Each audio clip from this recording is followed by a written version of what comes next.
Hai Positive People, kita melanjutkan seri pengajaran kita kembali dalam Markus 2. Kemarin kita sudah menyelesaikan Markus pasal 1. Kali ini kita ambil perikop pertama ayat 1-12 dengan judul Orang Lumpuh Disembuhkan.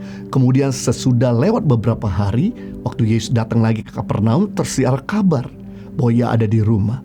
Maka datanglah orang-orang berkerumun sehingga tidak ada lagi tempat, bahkan di muka pintu pun tidak ada.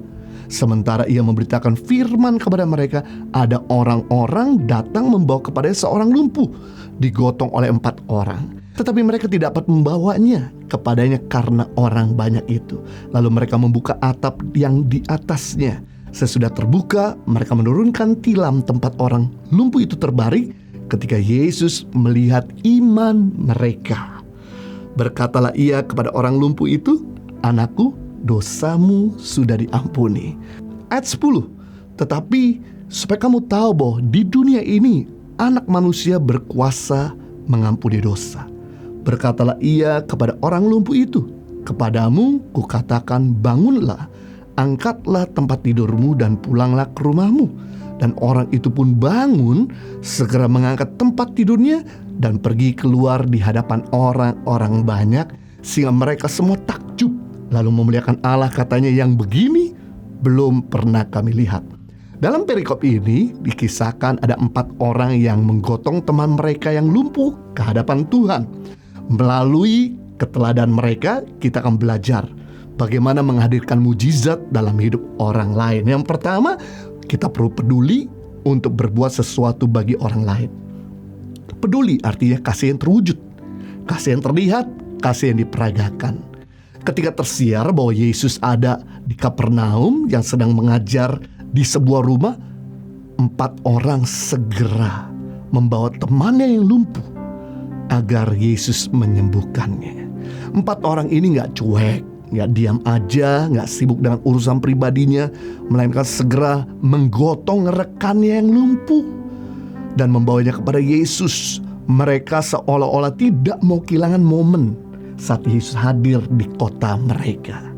Hal ini memperlihatkan adanya kasih dalam diri mereka untuk melakukan sesuatu bagi orang lain. Peduli adalah kasih yang diwujudkan, diperagakan dalam kehidupan orang. Seperti yang kita tahu di masa pandemik ini, ada begitu banyak orang yang sedang lumpuh ekonominya, lumpuh kesehatannya, lumpuh income-nya, lumpuh keharmonisan rumah tangga dan lain sebagainya. Memang pilihan ada di tangan Anda. Apakah Anda mau membawa mujizat buat mereka, atau Anda mau melipat tangan? Jika Anda tidak mau menolong, gak ada masalah juga. Hanya Tuhan menilai hati Anda. Mungkin Anda berkata, "Saya gak bisa berbuat banyak, saya gak bisa bantu banyak." Sekali lagi, Tuhan melihat hati Anda. Janda yang memberikan 2 peser perak, Tuhan sangat hargai. Sekali lagi, Tuhan melihat hati kita. Di masa krisis ini, di masa pandemik ini, bantuan sederhana yang kita berikan kepada orang lain akan sangat berarti. Di masa pandemik ini, ada banyak orang yang kehilangan pekerjaan. Ketika kita membantu mereka mencarikan pekerjaan, memberi mereka bantuan makan, atau memberikan bantuan mereka skill, ini akan melanjutkan kehidupan mereka. Di masa pasca bencana, ada begitu banyak orang yang kehilangan. Mereka punya sandang, pangan, dan papan. Ketika kita memberikan bantuan kepada mereka, hal ini membuat mereka bisa bersyukur dan melanjutkan kehidupan. Saat kami membantu pasca bencana banjir di Kalimantan Selatan baru-baru ini, di mana rumah mereka tenggelam dan mereka harus tidur di atas perahu yang tergenang di atas air bersama dengan anak mereka. Mereka harus masak di sana, mereka harus tidur di sana, mereka di atas perahu kecil. Waktu kami memberikan bantuan dengan kasih roti, itu langsung mereka nangis. Belum kami keluarkan sembako, begitu kita kasih sembako lagi, mereka tambah nangis dan bersyukur dan berterima kasih. Mungkin mereka belum pernah lihat Tuhan, tapi dengan kita memberikan bantuan, mereka akan lihat Tuhan dalam kehidupan kita. Karena Tuhan itu kasih, kasih itu Tuhan.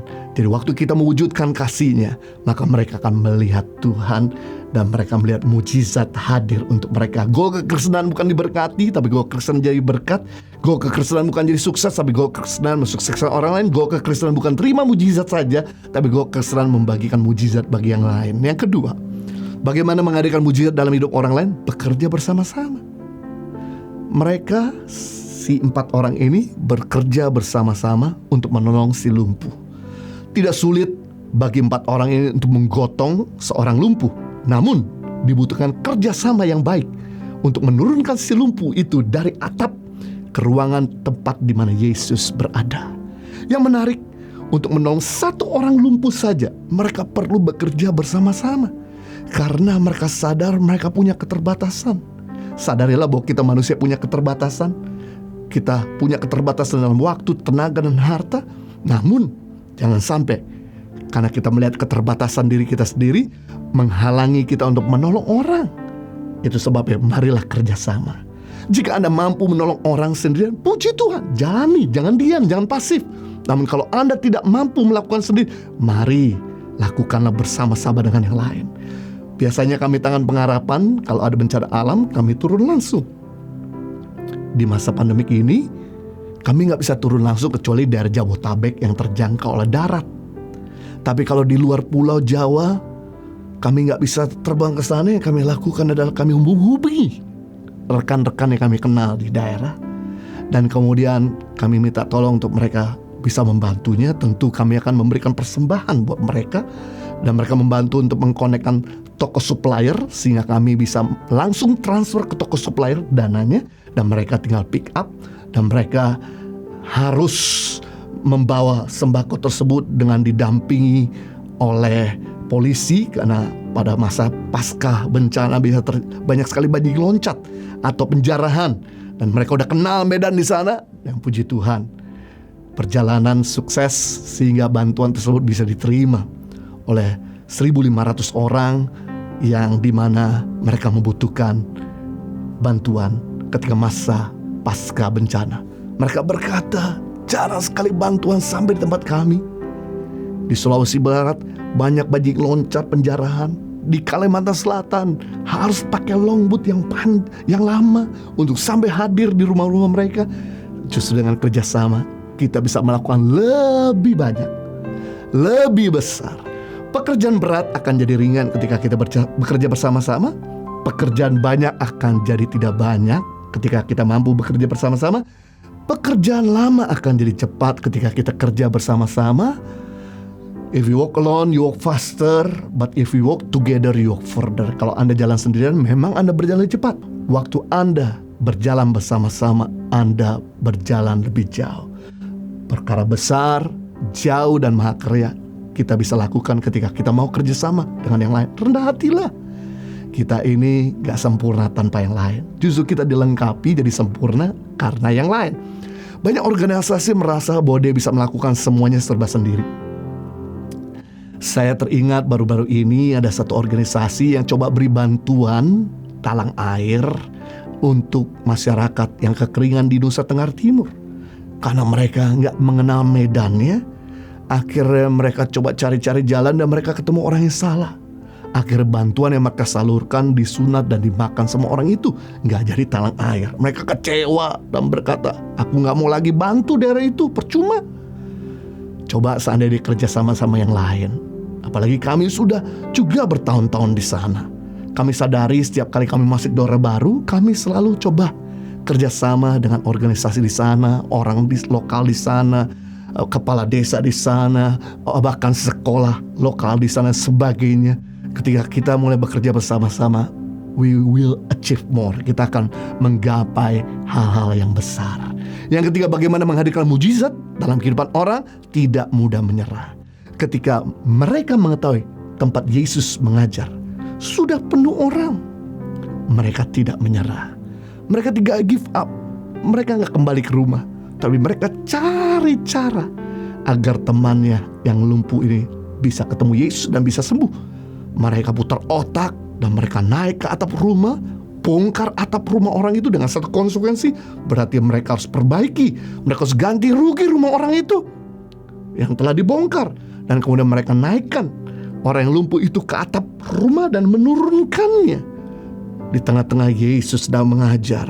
Hasilnya, ayat 5, ketika Yesus melihat iman mereka, bukan iman si lumpuh, tapi iman 4 orang ini, Yesus berkata kepada yang lumpuh, dosamu sudah diampuni, sembuhlah dan angkatlah tilammu. Memang dalam menolong orang jalannya tidak selalu mudah. Banyak problem, banyak keterbatasan, banyak penghalang, banyak orang gak suka. Tapi hari ini kita belajar untuk tidak menyerah. Be kreatif, be strong. Coba cari jalan yang kreatif. Jalan yang lain kalau kita stuck, coba berusaha semaksimal mungkin yang kita bisa. Selebihnya serahkan Tuhan. Kalau Tuhan tidak buka jalan, pasti Tuhan akan buka jalan yang lain, tempat yang lain, orang yang lain yang kita bisa bantu. Cara Yesus menyelamatkan kita pun tidak mudah. Dia perlu menyerahkan nyawanya, dia perlu disiksa, dianiaya. Saya cuma bayangkan seandainya Yesus menyerah ketika dia mau menyelamatkan kita, gak mungkin sampai hari ini kita diselamatkan. Tapi berkat Yesus yang tidak menyerah, dia yang terus kreatif, akhirnya kita beroleh keselamatan dan mujizat.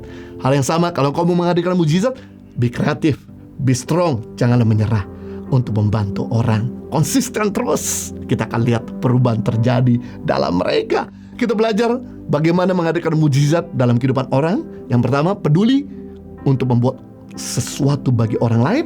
Yang kedua, bekerja bersama-sama, rendah hatilah. Yang ketiga, tidak mudah menyerah. Live a better life. God bless you.